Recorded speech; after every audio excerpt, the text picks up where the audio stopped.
பெற்ற மகனை இழந்து கண்ணீர் வடிக்கிற அந்த தாயின் கண்ணீருக்கு என்ன விலை இருக்கிறது என்பதை நீங்கள் எண்ணி பார்க்க வேண்டும். இவ்வளவு ஒரு கொடிய செயலை செய்துவிட்டு அதை திருப்பி திசை மாற்றி எப்பவுமே இப்படித்தான் பலியிடுவார்கள். என் அன்பிற்குரிய சொந்தங்களே, கள்ளக்குறிச்சியிலே கள்ளச்சாராயம் குடிச்சு செத்தார்கள் 61 பேருக்கு மேல். ஒரு வீட்டிற்கு 10 லட்சம் கொடுத்தார்கள். இந்த அரசு என்ன சொல்ல வருகிறது? நாட்டின் பாதுகாப்புக்கு எல்லையிலே நின்று செத்து திரும்பி வந்த உடல், உயிரற்ற உடல் வீடுகளுக்கு வருகிறது. ராணுவ வீரனின் உடல். இவர்கள் சென்று மரியாதை செலுத்தியது, இந்த அமைச்சர் பெருமக்கள் போய் பார்த்தது, அந்த வீடுகளுக்கு இவர் கொடுத்த நிதி ஊக்கம், நிதி உதவி ஒன்றும் கிடையாது. ஒன்றுமே கிடையாது. நாட்டின் பாதுகாப்புக்கு நின்று செத்து வந்தவனை கண்டுகொள்ளாத இந்த நாடு சாராயம் குடிச்சு செத்தவனுக்கு 10 லட்சம் கொடுக்கிறது. இது என்ன சொல்ல வருகிறது? சாவது என்றானால் சாராயம் குடிச்சு சாங்கல்.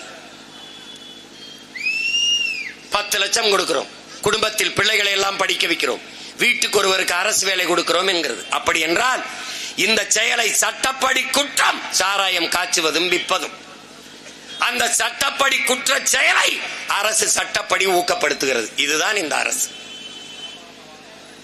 எப்படி இருக்கு? காவலர்களால்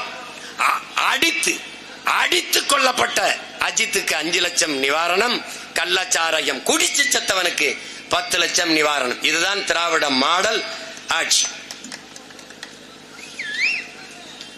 இந்த நாடை எதை நோக்கி நகர்த்துகிறார்கள் என்பதை அறிவார்ந்த தம்பி தங்கைகள்.